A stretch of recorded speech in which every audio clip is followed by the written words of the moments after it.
Hey guys, all right, so here's today's lesson, section 7. We are on page 106, and we are going to talk about asymptotes today.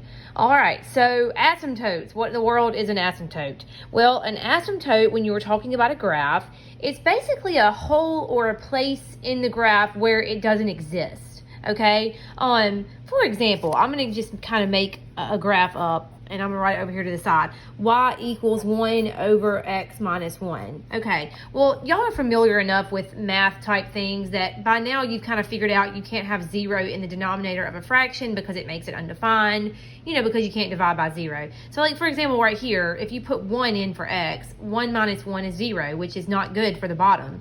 So everything for this function is fine for x except for 1. You're going to have a problem if you try to put 1 in for that variable.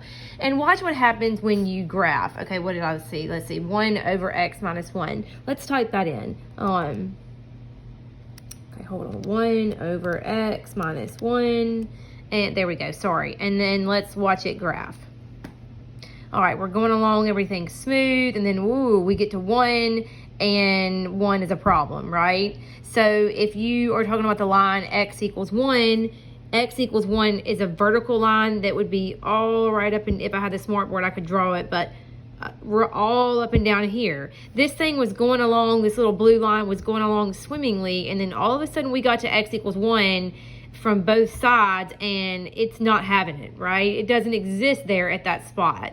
So that there's just an imaginary vertical line all the way down, up and down to infinity, where that graph is not going to go. And it's because it cannot exist there. And that's called an asymptote. An equation of a line where a graph does not exist is called an asymptote. Vertical asymptotes, which are up and down, are simple to find. You literally just set the denominator equal to 0. So like, for example, number 1, if you set the denominator equal to 0, x squared plus 1 equals 0. Subtract over the 1, you get x squared equals negative 1. Take the square root.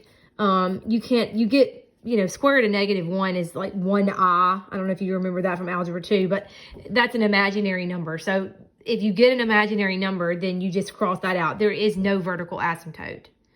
Okay, so I'll tell you what, it asks for vertical and horizontal asymptotes. Let's just start off with vertical and do those first. Okay, so for number 1, there was not a vertical. I'm going to put no VA. There's no vertical asymptote.